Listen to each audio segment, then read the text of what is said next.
Hello everyone, it's Jojo, your favorite gold coach, and I hope you're all doing well. It is time for the content creator thing of making a tier list for a new season of a live service game. I used to do these all the time with Dead by Daylight, and actually I didn't do them that often with Dead by Daylight, because not a lot changed. With Dead by Daylight was concerned. We would go entire patches with killers just not being touched, so I would often do a tier list like once a year.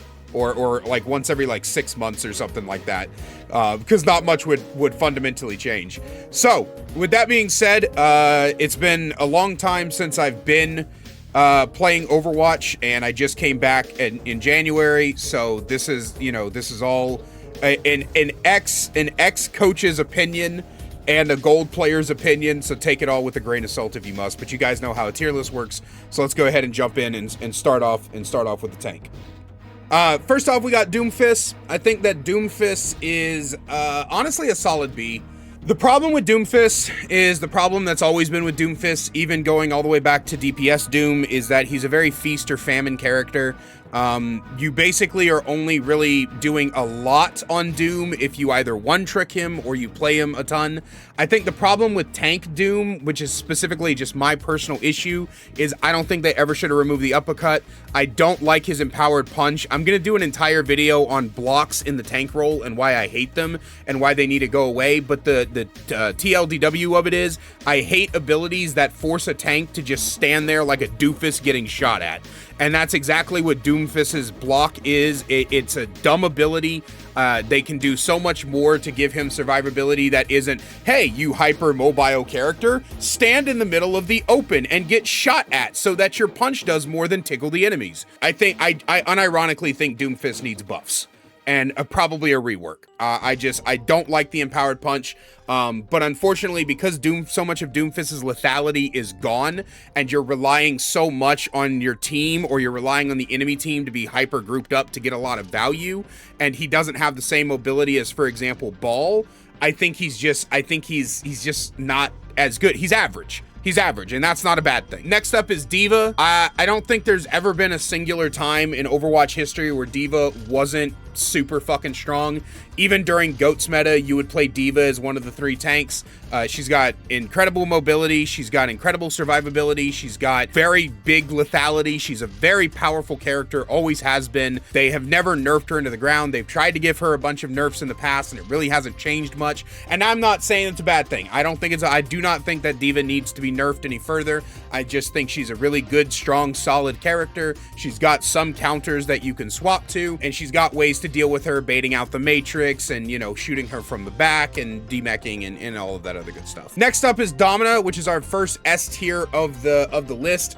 I was so wrong about Domina's shields. When I first was playing with Domina, I was like, static shield, not gonna work. Overwatch is too fast of a game. But that shield is so fucking massive that it is actively one of the most powerful shields in the game. And the fact that you can't break the entire thing also causes a bunch of problems. It's super tall. It's got this curve that just prevents a lot of off angles from being taken on your team. Super fucking strong shield. Even with the nerf to each of the individual panels' health, I think it's still incredibly good and incredibly strong. It prevents a lot of spam damage from coming through. I wouldn't be surprised if they either increase the size of the panels, so without increasing the size of the shield, so that when you break a panel, you've got a bigger opening, or if they reduce the health of the panels even more. It's just really strong. She's got extremely lethal damage from long range. She's got the crystal. I still think she's very susceptible to getting run down on, but I think that she's only susceptible to that if your team fully commits to that idea. Like if you go full like Lucio, Wu Yang, Rein, or JQ, or even Winston. Winston is a really good play into Domina. Just being able to like very quickly run her down is good, but if your team is not committed to that idea, you're gonna struggle a lot against her. I think it's like, and also too, like while you're running her down, she can start poking you from a distance, which does cause problems. So it's not as simple as just walk past the Domina shield, and I think that's what makes her so strong right now. Next up, we have Hazard. Hazard is the like tank hero that I have the least experience with. He released after I quit Overwatch, and when I came back in January, I tried to play him a bunch to see how he worked. I watched some hazard guides. I think he's better than Doom, but I still think that he's not that great. And again, this has a lot to do with the block. This is going to be a hot take, I'm sure, but giving tank characters blocks reduces their power level because it reduces their uptime. I know that he can damage while blocking, which is great, but the damage is not that far. So a lot of the times they just back out of your effective range, and then they just shoot you until you run out of resource on your block. For some reason, he's got the stalwart passive instead of I forget what the passive is called, but the one that the dive characters have, because he plays a lot like a dive character. So in my opinion, he should get the passive that heals him when he goes up into the air with his leap. But maybe I'm missing something there. I could be completely wrong, but I just don't think that Hazard provides enough of a power jump to be one of the better tanks, right? Like, his wall is very powerful, the boop and damage, and he's able to block off sight lines, which is honestly pretty good for a tank. Normally you would have to rely on a Mei to do that, but being able to block off sight lines with something that can also damage people and knock them around is really, really good. And I do think that his leap is a very effective movement tool. Like I said, I don't really like his block very much. His ultimate is really, really good. His ultimate is insanely good. Rooting all of your enemies to the spot in a straight line is fucking crazy. I really like his ultimate, but I just don't think he has. I think that I'm gonna, like I said, I'm gonna do a video on the 3 blocking characters, Doom, Ram, Hazard, and I'm gonna rework their blocks in that video, but for right now, just I don't think Hazard has enough to make it to A tier. Next up is Junker Queen. She's still in B tier as well. You're gonna find a lot of characters in B tier because this game is way more balanced than people give it credit for, but I sincerely think that Queen is just solid. She's just all around incredibly solid. The only thing that stops her from being A tier is the fact that her shout is her only survivability tool and her movement tool at the same time. And so, well, she's got her wounds for survivability, but the point is that it's hard for Queen to close the gap in order to start getting people into her effective range. You can't burn your shout to close the gap because you need that shout to back out if shit gets hairy. So she's very similar to other close range melee characters like Rein, Ram in Nemesis form, even Roadhog to an extent. We'll talk about him. Believe me, I've got an entire rant about fucking Roadhog. Each of these characters needs something like a Lucio, like a Juno ring. They need something to help them close that gap, and JQ just doesn't have that by herself, which makes her a little bit more team reliant, which unfortunately, even though this is a team-based game, the more reliant a character is on their team to do something, the worse they're going to get, especially in the tank role. You don't have a second tank with you, so I need to judge these characters on their abilities to take space and command space as the solo tank. Next up, we have Mauga. They fucking gutted this motherfucker, bro. Release Mauga was so strong. There is an infamous clip of a dude leaving a comp match to buy the battle pass so he can get Mauga, because back then you had to buy the battle pass to get the fucking new heroes, and then rejoin the comp match so that he could participate in the Mauga mirror. And I'm gonna tell you, like, just outside of power level, I think Mauga is so incredibly boring, which really pisses me off, because when I first saw the character's trailer, when I first saw his whole persona, I was like, oh my god, he's got 2 big ass miniguns, they light people on fire, this is gonna be sick as shit. And then we get him, and he's just another fucking Orisa. He's just another stand there and hold left click, except with him, you get to hold right click for both of the guns. Yay! I'm so upset. And unfortunately, with that kind of design, the only thing they can do is give him a shitload of survivability. And so that's kind of the only thing he has. What keeps him in the C tier is the fact that his cardiac overdrive affects his team.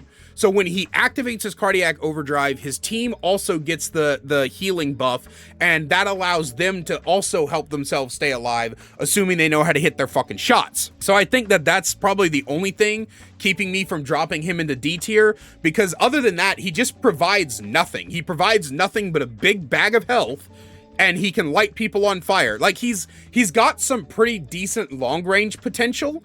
If you do the left and right click separately, he's got some really good long range potential, or mid range probably, with pretty decent really good close range, but I just don't think that he provides enough to be a suitable tank most of the time. He just provides a big wall that's hard to kill, and that's not enough most of the time. Subtle foreshadowing. Next up, we have Orisa. I'm gonna put Orisa below Doom. I think that Orisa suffers from a similar problem to Mauga, in which she can't be too strong, because at the end of the day, if she's too strong, the game's too boring. It is so boring if Orisa is strong, because she is also a sit there and hold left click character. And then you slowly cycle your cooldowns to stay alive for a near infinite amount of time, right? You've got your Fortify, you've got your Spinny Spear to eat incoming damage, you've got your actual throwing Javelin to stop people from doing, you know, channeled ultimates, or to get yourself some space, get people to back up, stun an enemy off of your team. What keeps Orisa in the B tier is that she does provide a lot of utility for her team. The Spinny Spear and the Javelin can push people back, get them off of your team. The Fortify allows your supports to be able to focus on somebody else for a little bit while you stay alive with the reduced damage and the overhealth. She's got a lot there, but unfortunately, because she's a standstill and left click type of character, she cannot be too strong, or the game becomes too boring. And that's just unfortunate in my opinion. Next up, we've got Rammatra, our second A-tier tank. I was pleasantly surprised at how strong Rammatra is. I was very, very scared, I think, when Rammatra released back in the early days of Overwatch 2, and I saw the Rammatra come out, and we heard the term tempo tank, which made everybody who knows anything about this game laugh our ass off, because what the fuck is a tempo tank? Genuinely, I think Rammatra is really good. I think that his, what's the word I'm looking for? Diversity? That's not the word. Variety? That's not the word either. There's a word I'm looking for and I can't remember. I can't figure it out. But basically, he's useful in a lot of situations, right? Versatility. Thank you, Dak. Yes, his versatility is insane, right? From being able to do the long-range poke damage with his staff, his shield is pretty mobile. It's on a relatively short cooldown. His Vortex is really good at pressuring the back line while you're dealing with the front line. So he's able to do kind of two things at once. He provides a lot of protection for his team. His Pummel is a insanely good close range ability. Again, though, just like with Doom, just like with Hazard, the fucking block is so bad. I hate that fucking block. It needs to go. I'll do another video on it soon, but I cannot stand abilities that make you sit there and like a fucking asshole and just get shot at. That's not your job as the fucking tank. Reinhardt's beats here. I'm not going to put him that high. I'm actually going to move this around a little bit. I think I'm going to put JQ down here. Or I'm gonna put her up here. I think Rein honestly might be worse than Orisa, to be honest with you. Rein's problem is that he is outdated. Rein existed at a time, or he was created for a time, where you had somebody else to help your backline and help your team. Yeah, he's got a big ass shield that's got the most HP in the game. I get it. Outside of Domina's panels, if you count all Domina's panels. I get it. Right? I get that Rein has a lot going for him in terms of being like a protector, right? That's his whole thing. But unfortunately, Rein is bringing a knife to a gunfight, right? Or a hammer to a gunfight. He's a melee character. They gave him 2 fire strikes. Great. They gave him a better charge with the ability to control it better and the ability to cancel it. Great. But unfortunately, Rein suffers from the same problem that Junker Queen suffers from, where he has to get close to be effective. And if he can't, then he's just Mr. Rectangle Man, who occasionally throws a fire strike and has Shatter ready whenever they close the gap. And because of that, Rein is too reliant on the rest of his team. The only thing that stops him from being C tier is, again, he can protect his team very well. If we're playing a poke war and the other team has, you know, a Sig, a Domina, even a Mauga, your shield is very good at keeping your team alive through that gap closing. And because Rein is incredibly lethal at close ranges, he's really good at walking down characters that need to get walked down. But because he doesn't have anything to help him close that gap without taking a shit ton of damage, it just doesn't work that well. There was this moment in the trailer that I really liked where Rein, not the trailer, the cinematic with Boulderreich, the for Honor cinematic, where Rein charges in and he grabs a robot and slams its face into the ground and then throws it. I kind of wish he had something like that in the game. I would love if Rein had an ability. I don't know where we would put the fucking ability, but I would love if Rein had an ability to grab the opponent and just chuck them, right? Just get them away from his team, because it just makes him more powerful. Either that, or I would like it if Rein had, like, higher base movement speed. I think that'd be a simple change, right? Give Rein, like, 6 or 6.5 movement speed. I think that would make a significant improvement. But maybe that's just me. Maybe I'm talking out of my ass. Ryan's just not that great. Next up is Sigma. Unironically, I think Sigma might be one of the most powerful tanks in the game, and nobody talks about it. Sigma's survivability is genuinely insane. It is genuinely insane. His damage output is fucking lethal, dude. His damage output is insanely lethal, man. It is crazy how much damage this motherfucker does. And then he has his rock for stuns. He has his suck for survivability. He has a shield that can be moved that's got a pretty good chunk, like 700 health. That's pretty chunky. Actually, I think they brought it to 650, didn't they? Did they bring it to 650? Or did they bring it from 750 to 700? I can't remember off the top of my head. But Sigma's really fucking good. I have a video on this channel where we got, like, steamrolled the first match in Dorado. And so I went Sigma for the hold, and then we full held them.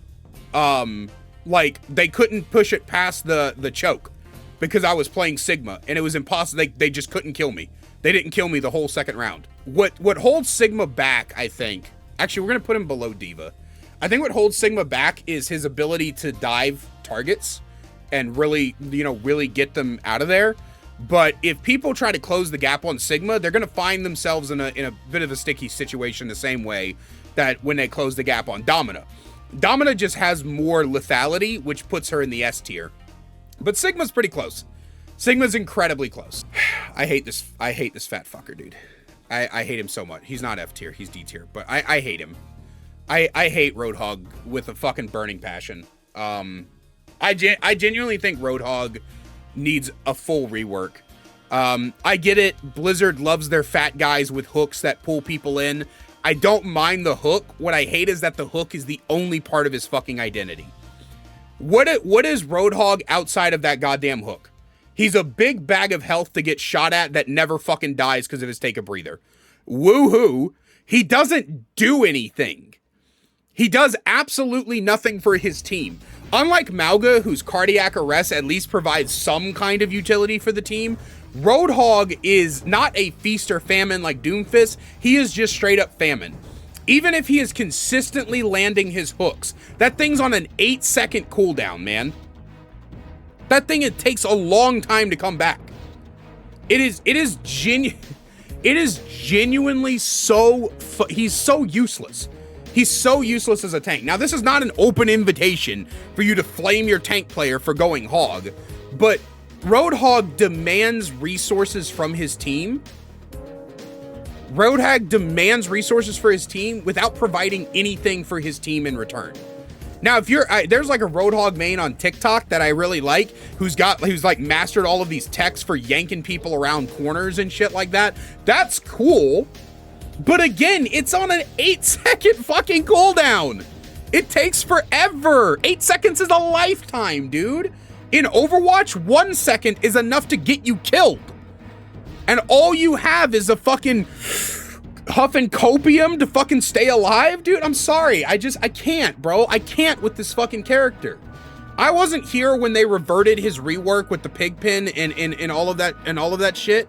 You know what I mean? So I don't know why they took away the pig pin. I don't know why they removed it. I thought it was pretty cool when I played with it. So I don't know. I don't know why they removed it. I can't tell you if it was a good idea or not. I don't have an opinion on that. But what I'm telling you is this fucker needs something.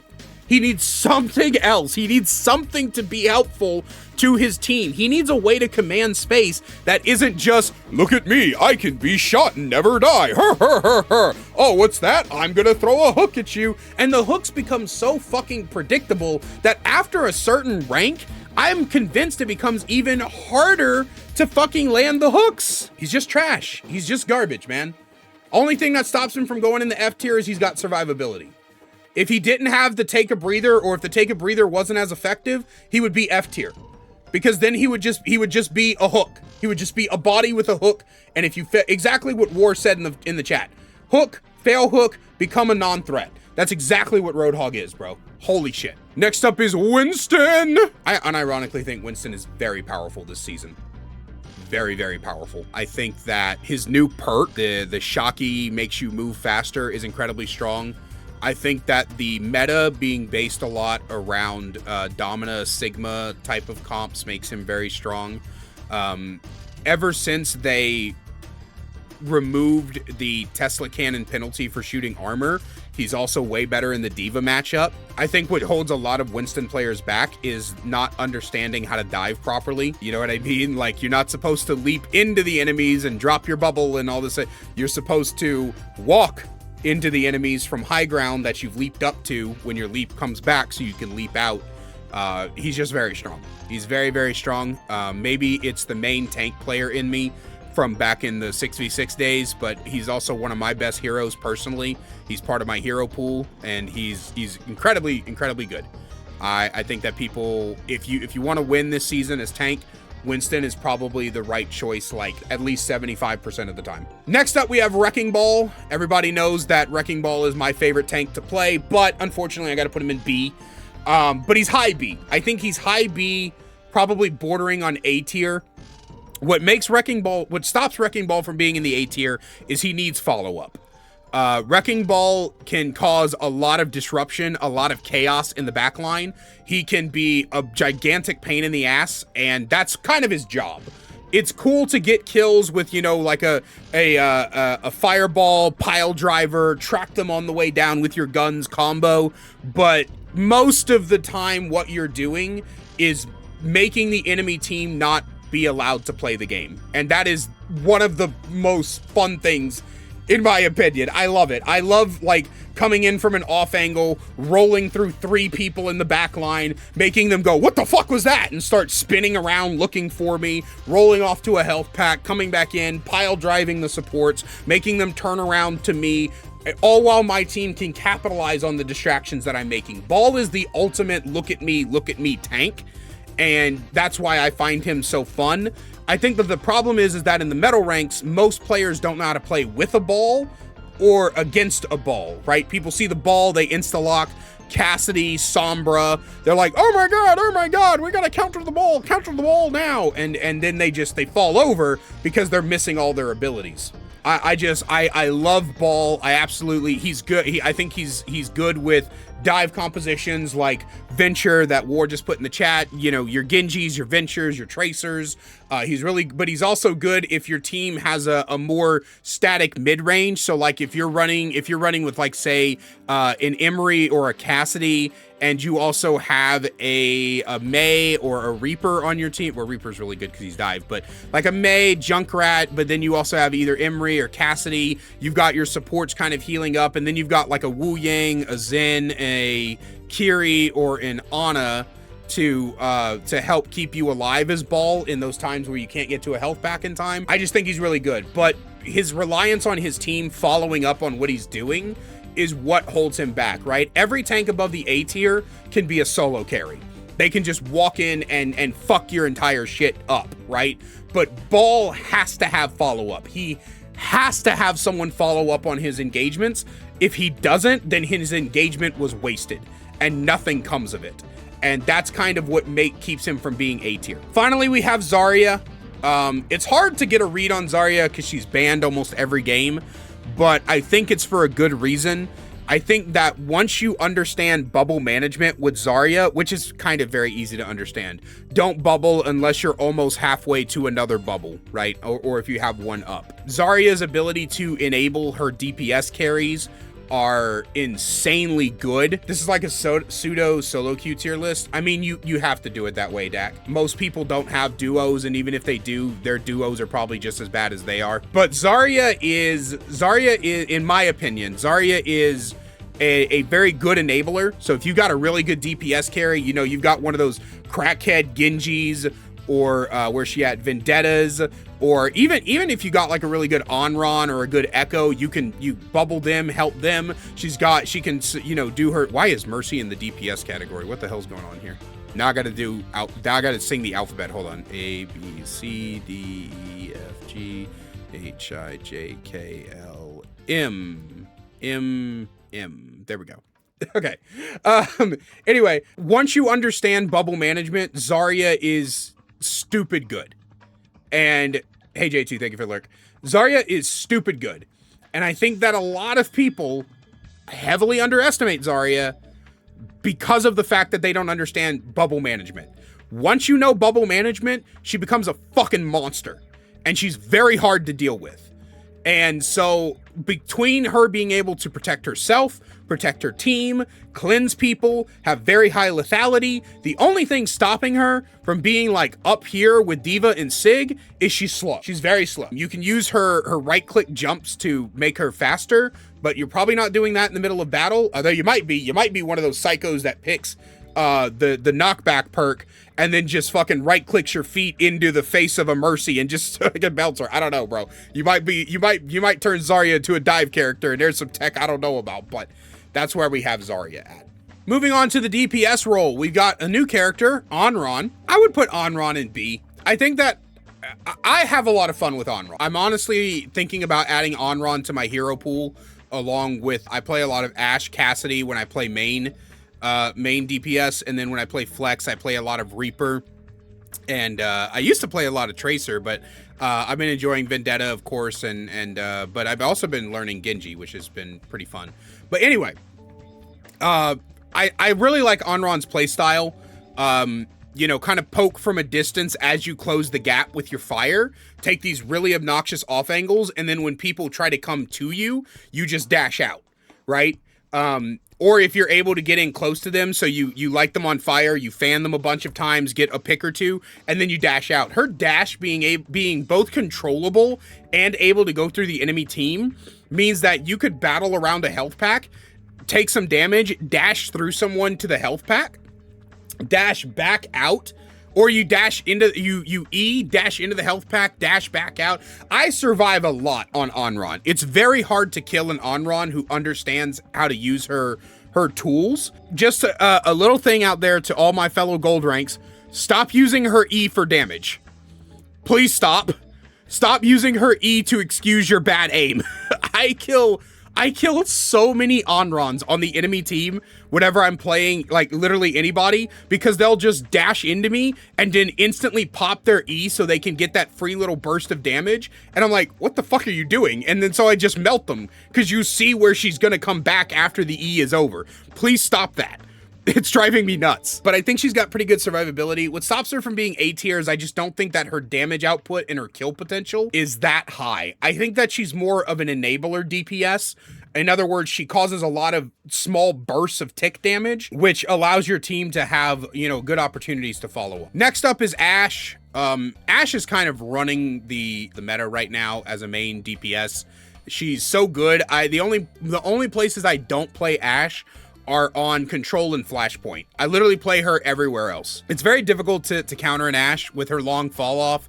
Bob is one of the best ultimates in the game, hands down. She's just really strong. Her dynamite provides insanely constant pressure. I watched a Spylo coaching video where he told the guy to stop hoarding his dynamite. I stopped hoarding my dynamite and my win rate went up by like 5 or 6%. Like instantly, just instantly, because you're just causing so much damage. And if they ever take that remote dynamite perk away from me, I will go to Blizzard Studios and steal all of their toilet paper on Taco Bell Day. Do not take that remote detonate ability away from me, Blizzard. I swear to God. But yeah, Ashe is just incredibly strong. Very, very strong. Bastion, are you guys ready for a hot take? I think Bastion's heavily underrated. I know some people are going to look at me and be like, oh, bro, it's because you're in gold. But I genuinely think he's low-key underrated, man. Like, Bastion is a good counter to most of these tanks, except for D.Va. He melts Zarya bubbles. He forces Ram to hold block, so Ram's not being proactive. He goes through Winston like mincemeat. Not a good counter to Sig. Sig is the counter to Bastion, but so Sig and D.Va, not really. But also, unironically, Bastion's really good into Domina. Because he can shred her panels so fast, it kind of makes her shield useless. I think Bastion's underrated, guys. I genuinely believe he's underrated.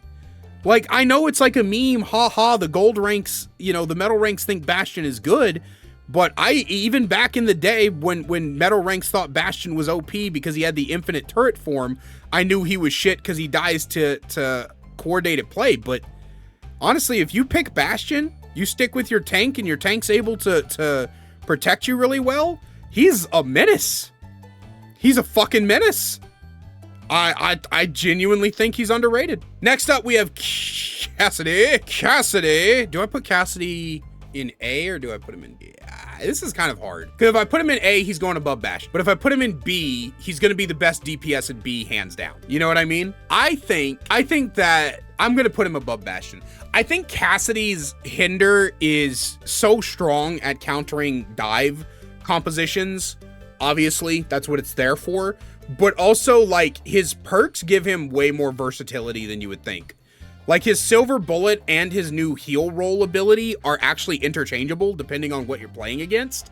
I always pick Silver Bullet anyway because I'm a dumbass, but I just love the little type of deal. Tick damage makes my dopamine go burr. But I just genuinely, Cassidy's just lethal, man. He's just fucking lethal. If you're clicking heads, hell, even if you're clicking bodies, you're doing a lot, man. You're doing a lot. Cassidy's very strong. Very, very strong. Echo, the character's fucking broken, man. Echo is so fucking busted, dude. And then she has a perk that gives her like 50% more ult charge whenever she fucking copies somebody. Dude, Echo is so fucking powerful, dude. She's quiet. She's silent, so she can dive bomb you and you don't even understand that she did it. She's so good, man. She's got incredibly high damage output. The ability to copy anyone on the other team to use their ults against you also makes her versatile, man. Like, yeah, people are like, always copy the tank. But no, man, like, okay, you know that you're playing with a Winston, right? Like you're doing like a Winston Echo composition. And you don't have an Ana on your team, but there's an Ana on the enemy team, and you see that they're all kind of playing grouped up and your Winston's getting good dives in. You copy that Ana, you build your nano. You could build it twice with Echo. You nano the Winston, maybe you build a second one and nano someone else, or nano the Winston again, who gives a fuck? And he just tears shit up, bro. Your team is having a hard time busting through shields and they've got a Bastion over there, and your other DPS is fucking playing, I don't know, Hanzo or Sombra and just not doing shit. You fucking copy that Bastion, you melt that shield, your team walks over him, you keep fucking going. Your team is having trouble staying alive, you do copy the other tank and just be a gigantic. She is fucking insane. She's literally insane. But I think what holds her back in terms of like the metal ranks is not only mechanics, but game sense. If you don't have good game sense and don't know what's the proper person to copy at the proper times, she's gonna seem weak to a lot of people. But she's just good. She's good. She's got high lethality. She's got good survivability. She's got great mobility. She can assassinate. She can frontline. She can do all sorts of shit. And she's very, very good. Next new character on the roster is Emery. After his buffs, I think Emery has honestly pretty good. I still think his ultimate is dog shit. I've learned how to use it better. You know, the idea that in my head was you either choose left click or you choose right click, but the pattern is you start with one right click and then you go 1, 2, 3 left clicks, right click, 1, 2, 3 left clicks, right click, 1, 2, 3 left clicks, and you have time for one more right click, and that's the end of his ult. The problem with Emery is that he's too slow when he flies in his ult. The problem with Emery's ult, I should say, is that he's too slow. So you have to surprise them. You have to like flank, get behind them, pop it from behind them, from behind a wall or a corner, And because he's so fucking slow when he's flying through the air that you just kind of melt him. I was playing Bastion into an Emery on King's Row the other day, and that Emery never got to fire a single bullet of any of his ults. Because as soon as he would pop his ult, I would just look up in turret form, melt him out of the sky, and move on about my day, and I didn't even notice. It was literally, this poor guy didn't get to play the game. Outside of that, I think that Emery is much more consistent than he used to be. I play him as kind of an attack Ashe, I would say, because of his damage fall off. His pistol allows for really good repositioning and self-sustain, so he doesn't get dove as easily as other characters do. I don't think he's bad at all. I think that he's a very good engagement character. He's very good at protecting his supports. He's got good survivability.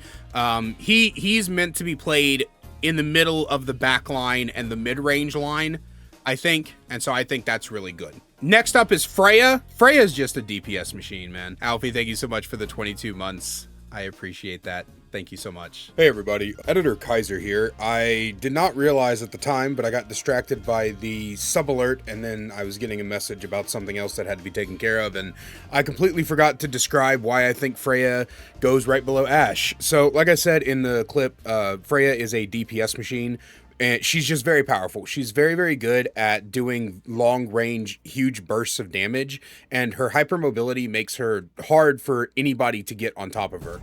Unlike other snipers in the game, like Ashe, like Widow, like Hanzo, you can't dive a Freja. If you try to dive a Freja, she's gone. She double dashes away, and then she's up in the air, and she's shooting your back line, and you can't really do anything about it. The only thing that I think makes her just very, very slightly weaker than Ashe is Bob. Yeah, that's really it. That's really it. I think that Bob is a much more consistent ultimate, and you build both the Bolo shot and Bob, you know, kind of at the same rate. And I just think that Bob has more team fight winning potential, more stalling potential. I think that Bob is the better ultimate. So that's the only reason why I think that Freja goes lower than Ashe. I just want you guys to understand that just because she's lower in Ashe doesn't mean that I think that you should pick Ashe over Freja over every time. I think that generally speaking, if you are a good projectile player, then Freja might actually be the better choice in terms of projectile. She's so hard to dive. She's got super long range. She's got super consistent damage. She can also fight mid-range and short range. Like, she doesn't have a range limitation, you know? So I just think that Freja is very, very good. And that's why I put her right below Ashe. Next up, Gengu. I think we could put Genji right here above Anran. I think Genji's okay. Solid dive character. Very, very good, you know, very good strength. Thank you, Alfie. Very good strengths. Very, very, very consistent. I think what holds Genji back is the fact that his blade is just kind of garbage. Genji doesn't have any big bombastic way to impact the battlefield. And while we do have some pretty shit ults in the A tier with Cassidy and Bastion, I think that Cassidy and Bastion have enough impact on the fight moment to moment that they don't need a big bombastic ult to finish the fight. However, Genji does. He's got good impact, he's got good damage output, he's got a lot of good things going for him, but because he doesn't have enough of an impact on the mid fight, he has to take a lot of time to focus on other things.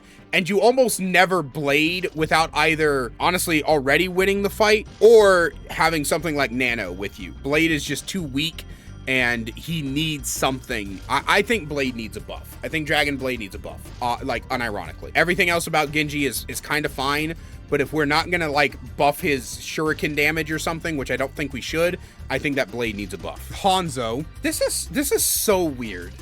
This is so weird. Because I feel like Hanzo, I don't feel like he's weak, but I don't feel like he does enough. Does that make sense? Like, I feel like Hanzo is, like, he's probably going to end up way down here in the bottom of B. I just don't feel like he has enough to offer to the team or to the DPS role in general to matter. Like, Dragon is a way worse ultimate. Sonar Arrow is great, but, like, I don't think a lot of team fights really care that much about Sonar Arrow. His skill floor is really high, so it's hard to get value out of his arrows. He feels like a spam character. His perks kind of fixed it, right? They gave him back Scatter Arrow. They gave him that slow Frost Arrow thing. But generally speaking, I just don't think Hanzo does enough. Junk is dog shit. I'm sorry, dude. Junk is so bad, man. JakeRat's biggest problem is his projectiles just simply don't travel fast enough. Like, every JakeRat takes the major perk that increases his projectile speed. JakeRat doesn't travel fast. Like, they have to keep cranking that dial, right? It's like, okay, his bombs don't travel fast enough. Let's make them faster. Okay, they still don't travel fast enough. Let's make him faster. Okay, they just keep cranking that dial up, and it's just still not enough. Honestly, I would, maybe this is doing too much, but I would give JakeRat 2 traps, and I would make his major perk base kit and give him like a major perk that's like your traps have like a 30% larger radius or something like that. I don't know. I think that Junk is too inconsistent to matter, and that sucks. But hey, at least he's hanging out with his buddy Roadhog in the D tier. Mei, I like Mei. I like playing Mei. I think Mei is incredibly fun to play with. I just don't think she has... I think that at this point in Overwatch's lifespan, countering the Mei is as simple as just waiting out her ice block. Hey everybody, Jojo from the future here. I don't know what I was smoking when I put Mei in C tier. I genuinely don't know what the hell I was talking about. I don't know. I can't tell you. I have no excuse. I have no explanation. I have no idea what I was talking about. Because after I finished that tier list, we did basically a speed run through gold. I climbed from silver 1 to plat 5 in less than 6 hours. I will be posting that video after this one is done, but I played Mei basically every single control map, and we won every control map. Like, Mei was just, and then some like we did like some escort ones as well, where I ended up playing Mei. Mei is way higher than C tier. I would say Mei is honestly probably probably like in low A, high B tier, just because of how ungodly powerful her stall potential is. And I think I really underestimated that stall potential when I did the tier list originally, because the wall, the ice block, her perks, her ultimate, like Mei is just an unkillable DPS that slows people down. So she's a really good anti-dive character. She's a great brawl character. She meshes well with a lot of tanks.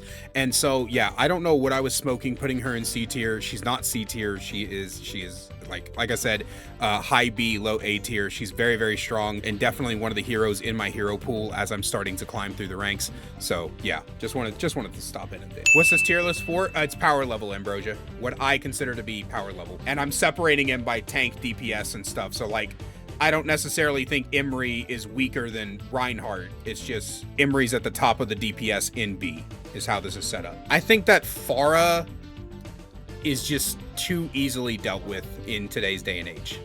Look at, let's just count them, right? 1, 2, 3, 4, 5, 6, 7, 8. I'm not going to count Torb because his turret auto locks, but she can deal with the turn easily. 9, 10, 11, 12, 13. If she flies low enough, 14. That's just the basic characters that can counter Pharah and deal with her. I think that taking away her ability to fly forever was a mistake. I mean, she was weak back then, and she's probably stronger now, but I feel like they could have just given her that sideways booster while letting her fly forever, and she would be in a much better spot. But unfortunately for Pharah, her hitbox is too big. She's too easily blasted out of the sky. So you have to play her like this real weird assassin type.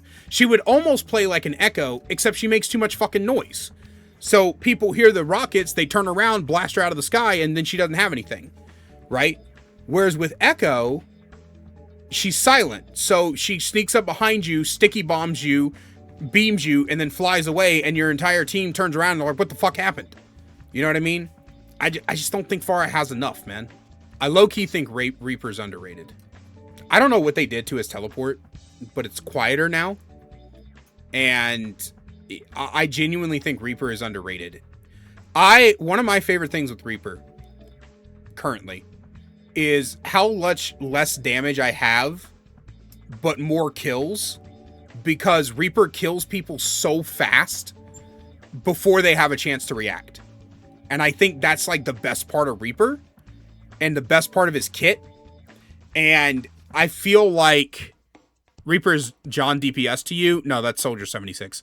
I feel like Reaper is just ungodly powerful in the B tier, if that makes sense, right? Like I feel like Reaper is the better Mei. He's a brawler, but he also has the mobility and the speed to flank and get back to points he needs to get back to.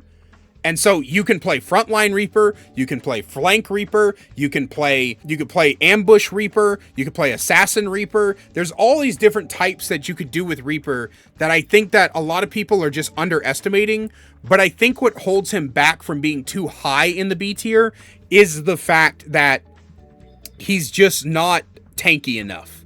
Like, he's got the self-heal, he's got the self-sustain off his damage, but I don't think it's enough to keep him alive all the time. And if you burn your cooldowns, sometimes people will chase you down. I had it happen to me a few times. I would like get in, I would ambush somebody, but then like someone else to show up to help them. So I'd wraith form away, and then like right as I'm about to wraith form into a health pack, I come out of wraith form and instantly die. Kind of sucks. But I do think that Reaper is a lot stronger than people give him credit for. Sojourn, I know they've nerfed her since release, but I still feel like she's just stupid strong. I honestly think Sojourn might be better than Echo, but I'm not sure. She's just stupid strong. Stupid strong. Incredibly powerful. Incredibly coherent in what she does. The combination of projectiles with no fall off and a railgun that fire and a hit scan weapon that fires a really strong, powerful shot is insane. Her disruptor round is insane. Her slide is incredibly good mobility for getting out of engagements or taking high ground or repositioning. She's just an all-around solid, good character, and I don't mind that. I think that if you're struggling in ranked, if you learn how to play Sojourn, like even remotely correctly, you'll just climb. Like, I think that if you one-trick Sojourn and learn how to play her, and learn how to aim with that railgun, you will win the vast majority of your fights in the metal ranks. And from what I understand, she's played everywhere in the top ranks. She's just good. Soldier, I'm trying to decide if I think he's better than Emery or not. I think he is. I think Sprint makes him better than Emery. I think the ability to reposition and the healing station I think that Sprint's a better reposition tool. Even though Healing Station is a worse self-sustain tool, I think Soldier's ability to just fucking get out of there and go to a different place is insane. Like, I was playing Soldier, I played Soldier on Busan Control last night, and we were on the inside point, and I was just fucking the enemy team up by constantly, like, killing one of them from one of the high grounds, sprinting all the way to the other high ground, and killing them from that angle, and then sprinting to, like, the other way, sprint back to bridge. Like, I think Soldier is really good. Really solid, really strong, really good. This is gonna piss the metal ranks off so much, dude. I think Sombra's F. I played with Sombra a few times, and they just removed this woman's teeth, man. She has nothing. Like, she's annoying. She's unfun to play against because I still think that silence shouldn't be in the game. But she has nothing. Her virus barely does any damage. If someone has even the slightest bit of awareness, they just flip around and fuck your entire world up. We had a match on Dorado last night where I was playing Ashe, and we had a Sombra tickling our backline, and she did nothing the whole game. She would come out of stealth, try to kill one of us. We would just turn around and shoot at her, and she'd run away. And that was it. And because she couldn't confirm anything. She couldn't do shit. And I mean, they've reworked this poor woman so many times to try to get rid of her frustrations. They hardly, I don't think they've tried to get rid of the silence, which is good. Like, they should get rid of the silence and make hack do something like reduce the amount of damage the person does or something like that. I don't fucking know. I just think that Sombra doesn't have anything. She's a utility DPS that doesn't have a lot of utility. She's an assassin DPS that has a poor ability to assassinate. I think she's shit. I genuinely think she's dog shit. And they need to fix her. She's horrid. I don't like hack. I don't like silence, but I feel bad for Sombra mains. Your character is dog shit, man. Holy fuck. Symmetra, low key, one of the best DPS in the game. Teleport is a dumb fucking cooldown. I never realized. I feel stupid for never realizing how utterly amazing teleport is until recently, but holy fuck. I was playing Symmetra. I one-trick Symmetra for like 4 games straight and just won every game, like steamrolled, because like, oh, people just need to shoot the turrets. Yeah, you can shoot my turrets if you want, but I'll have them up pretty quickly. And oh no, I'm behind you. I've assassinated one of your squishies. Oh no, I'm back in front of you. I'm dealing a bunch of damage to your tank or your shield, whichever one is there. Oh no, I'm behind you. I've assassinated another squishy. Oh no, I'm back in front of you. Oh, what's that? I got 2 seconds to my TP. Oh, my TP's back up. I'm behind you again. She is fucking insane. Like, she's so mobile and she enables the team so much. I just... The only thing keeping her below Freja and Ashe is her lethality. If she had more lethality, she'd probably be above Ashe. And like maybe even close to S tier. Just because her lethality is fucking... Her lethality isn't as high as those are. Tourbillon, ready to work. I like Torb. I think Torb's fun. He's better than he used to be, right? Overwatch 1 Tourbillon was like down here. Right? I just don't think, turret's kind of easy to blow up. You almost have to get the perk that allows the turret to stick to walls in order to give it like some actual use. He's really good on the spammable spot in Eichenwald. But generally speaking, why are you picking Torb over anything other than it's silly? You know what I mean? Like why are you picking him? I think Molten Core's a really good ultimate. But I just, you pick Torb for the memes, right? I'm not saying that he's a throw pick, but I don't think you pick Torb for anything other than you find it funny. Honestly, I think I'll put Pharah above Torb. I think that's better. But yeah, Torb's just not that great, man. Not that great. Honestly, he might be D tier. Nah, I think he provides a little bit too much. I think the turret does provide good crossfire. I think it provides a good distraction. I think it's just annoying enough to be like a good little anti-dive tool. Next up is Tracer. Tracer never dies. I just don't. Tracer is still so fucking good, man. And I don't think she'll ever not be really good. It's so hard to, like, they nerfed and then they reverted the nerf on Tracer, and so her bullets land more effectively. Learning how to play Tracer, once you do, it's just, she's so deadly. She's so good. She fits into a multitude of comps. She could fit into a brawl comp, a dive comp, yeah, not a poke comp, but I mean, she could play in a poke comp. She could fucking go in the back line and make everybody turn around and look at her, and then you get poked out, but she's just good. She's just all around good. She's always been good. I don't think she'll ever be like shit or bad, except for when Brig was around.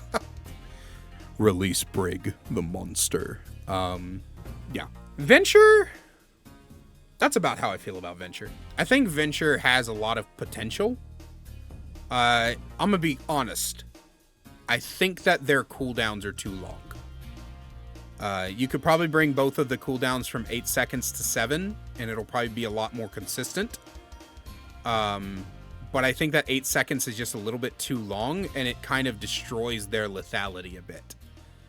And that's kind of what holds them back. I think of all the flankers, Venture is the weakest. I think Genji, Anran, Reaper, Vendetta, we'll get to Vendetta in a little bit. I think all of those characters play way better than Venture does in terms of being an assassin. but I don't think they're bad. I just think that they're missing something, which is probably shorter cooldowns. Widowmaker, how the mighty have fallen.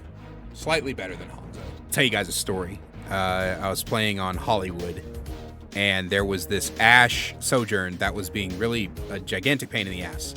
So I decided to go Widow, and I landed a fully charged headshot, and the Ashe didn't die. And I was freaking the fuck out because I kept landing the fully charged headshots.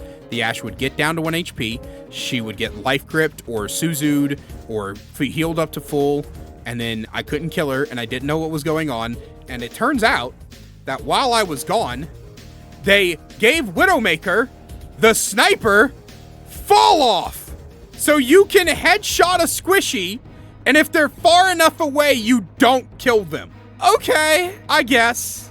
I just don't think, I think if you're going to play snipers, you might as well play Ashe. I would legitimately play Imri as a sniper over Widowmaker these days. I don't think Widow's that good anymore. I think she's too easily diveable. Because her fall off range is there now, you can take duels with her you normally wouldn't be able to. It's, you know, if you're a projectile hero, honestly, Hanzo might be better than Widow. I think Hanzo's better than Widow. Just because he can stand far enough back out of her effective range and shoot her. And he doesn't have fall off. Yeah, I think Widow's...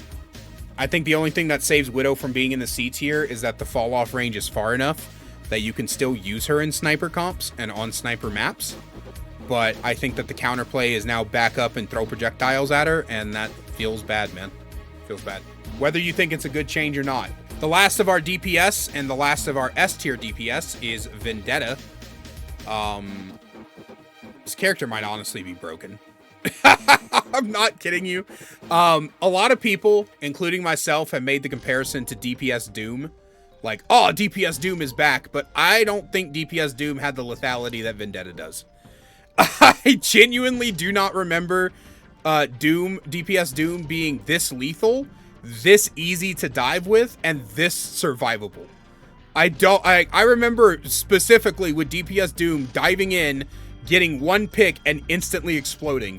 Vendetta goes in, gets 2 to 3 picks, and maybe she dies, maybe she dashes out, blocks with her ability, throws a slash, and then gets a 4th pick.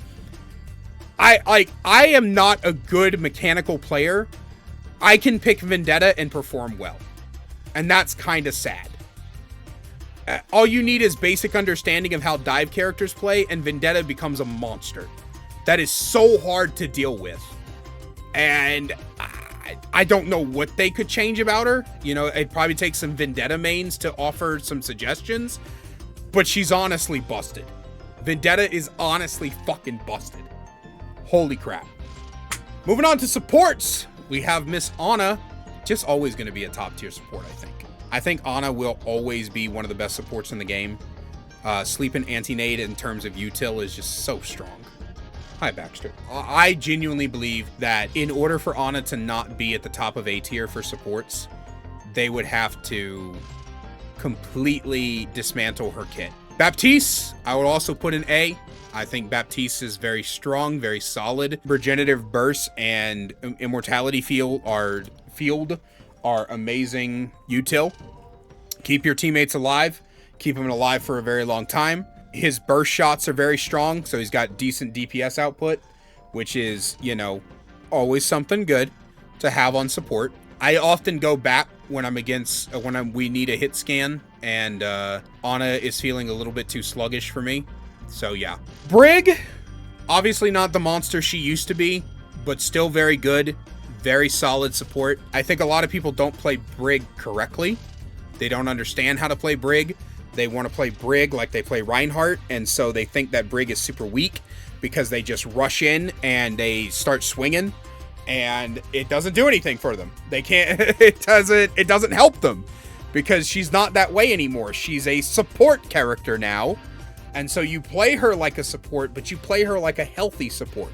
You play her like a support that protects her team the same way you play Reinhardt, like a tank that protects his team, and you get a lot of value out of her. A shitload of value. Bring back, release Brig. Ambrosia just wants to watch the game burn. Ambrosia just wants to watch this game burn to the ground. Illiari? Honestly? think Illiari's pretty goated. I think you put that pylon up, you let that pylon heal people, and you just start blasting. Side question sort of related to the tier list. Would you consider making a character guide series? Not in the near future. I think I'm still too new to Overwatch 2 to confidently make character guides. And then I would also have to play those characters. But I'm down to make analyses of the characters, for sure. This fucking demon, dude. I hate this fucking character. My status on Discord is ban Jetpack Cat. I hate this fucking cat. They could have given us a silly little guy who tethers people around, maybe has some like really high healing output, and instead what they gave us was a demon. A fucking war criminal. This character can solo dive squishies and just fuck their whole lives up and then get out before anyone knows what the fuck. This is the support version of Echo. Just a silent assassin that comes in, fucking destroys your entire way of life and gets the fuck out every time, bro. This character is busted. And it has nothing to do with the tether. Like, oh yeah, bro, you could, you know, carry around Bob. You could do Cat Noon. You could do, carry around a D.Va bomb. That's great. Vanessa, I don't care. The fact of the matter is that this little shit has the damage output of a DPS and can fucking dive bomb you, insta-kill you, and leave before you even know what happened. Or your team knows what happened. That is ridiculous. This character is broken. Fucking broken. Listen to me. Broken. You know why it's permabanned every match? Oh, people just don't know how to look up. It's permabanned in top 500. Because it's broken. Juno needs some help. Honestly, I think that Juno is, unfortunately, in a position where she just doesn't provide enough for the team. Her ultimate is slow, and so it's hard for you to use it to push with, which was the purpose of it, so I'm not sure why they slowed it way the fuck down. Her damage output isn't that great. Her healing output is okay, and her speed ring is cool, but we have Lucio, who does everything that Juno does, but better.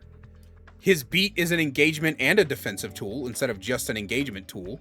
His speed aura is constant, not on a cooldown, and works for a long, works all the time.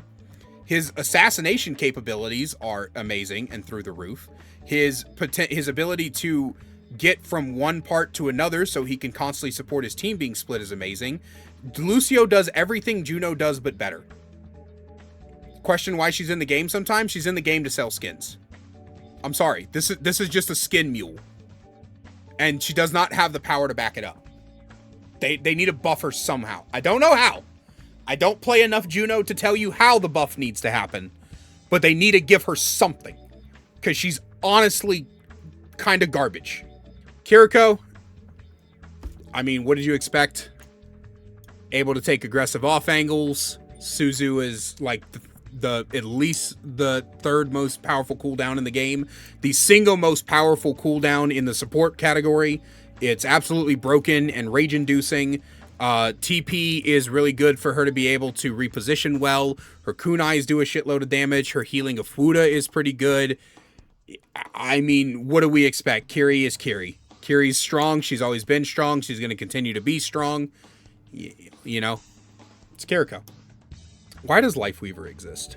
Genuinely asking. Because I feel like every time they give this character something, like they gave him the cleanse on Life Grip in the last patch, and they took it away. They said they're going to make it base kit, which is cool. But like I don't know why Lifeweaver exists. He's shit. He was the worst support in the game when he released. He's the worst support in the game still. He exists. His util should be amazing.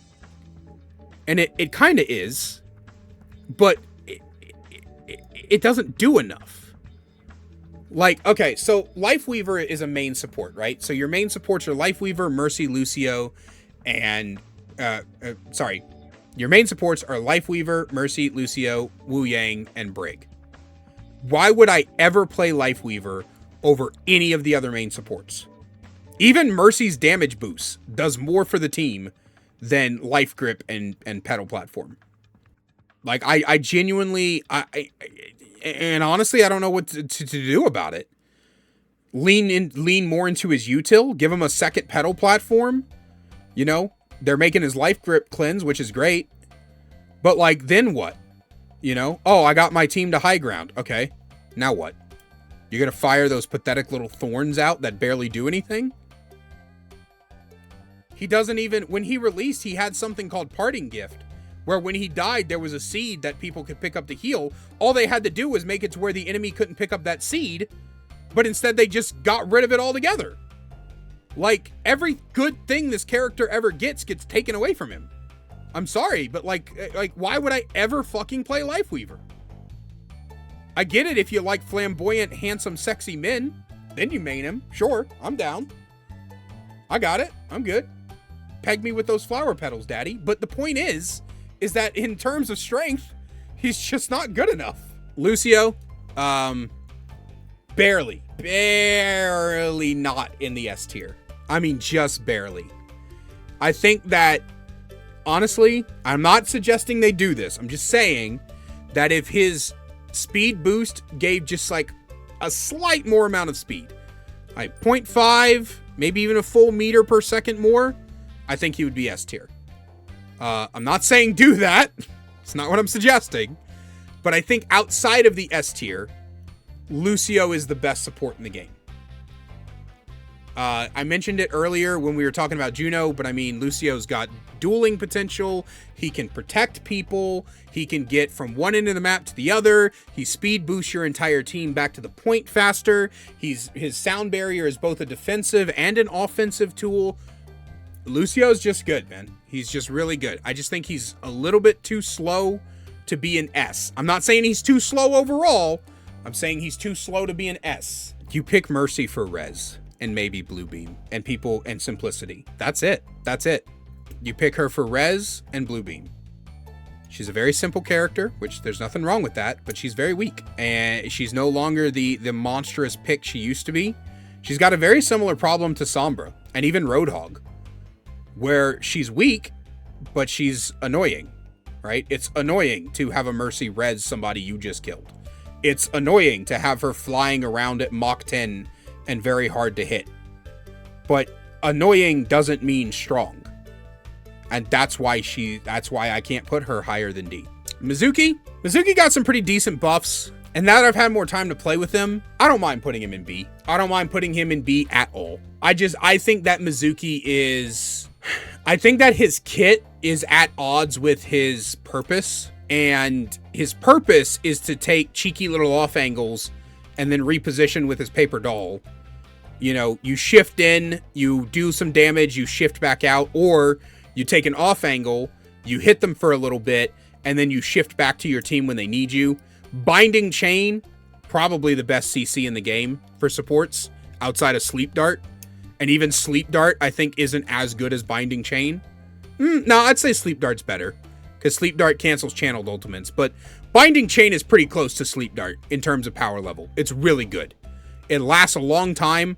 If you get Binding Chained and you don't have any, like, shield or something, you're probably dead.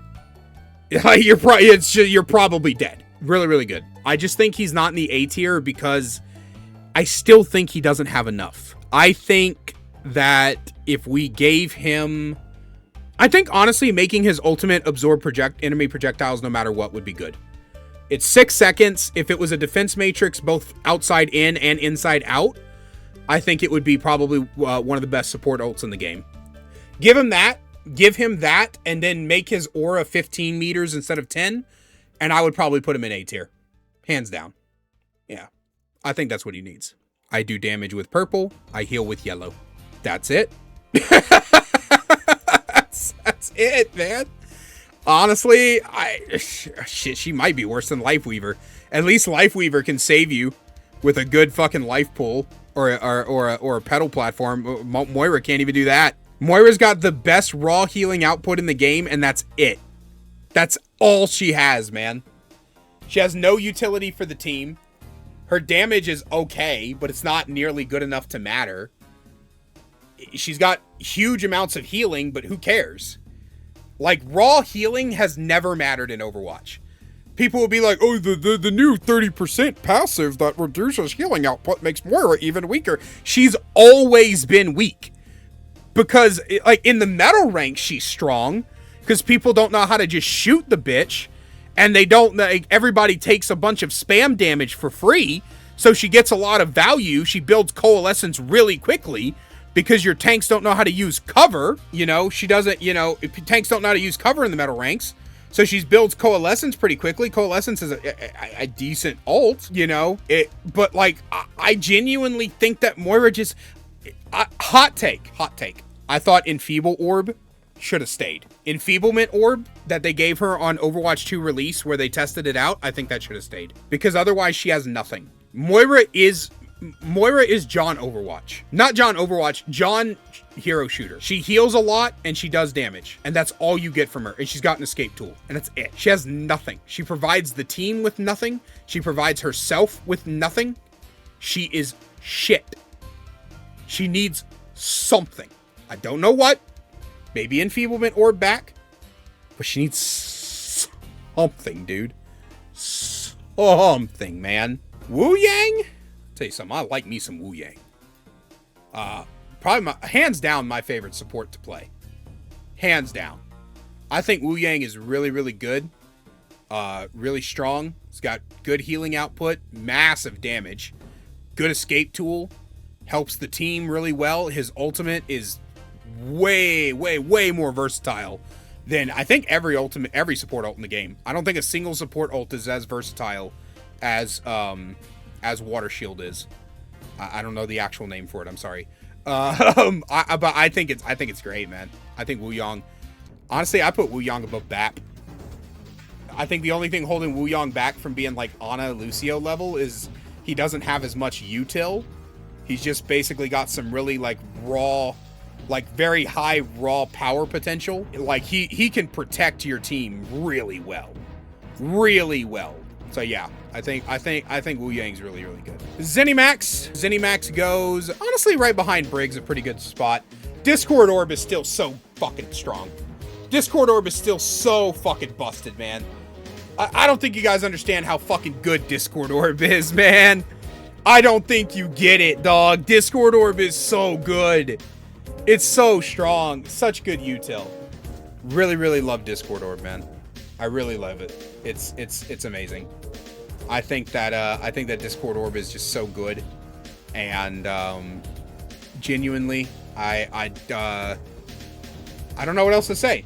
High damage output, Discord Orb is nice. Transcendence is a powerful ultimate. Right behind Brig. Right behind Brig. All right, for all of those of you on the YouTube who skipped to this point in the video just to see what the final list looks like, here you go. I had a lot of fun doing this. I'm sure I'm going to get a lot of disagreements. At the end of the day, guys, I am a 2017 to 2019 demon who has not paid much attention over the past few years to this game. So I could be getting things wrong. I'm sure my mod Ambrosia is top 500. I'm sure she's looking at some of these choices, rolling her eyes, wondering what the fuck I'm talking about.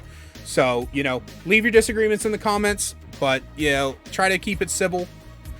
You know, you don't got to insult me just because I put your favorite character where they need to go. Other than that, a very good special thank you to my channel members listed on screen now. Want to find out how to become a channel member today, get awesome perks like seeing videos early, mercy discount codes, and more, then please click that join button down below. I love you guys so much, and I will see you in the next one. Oh yeah, I'm twisting my nipples.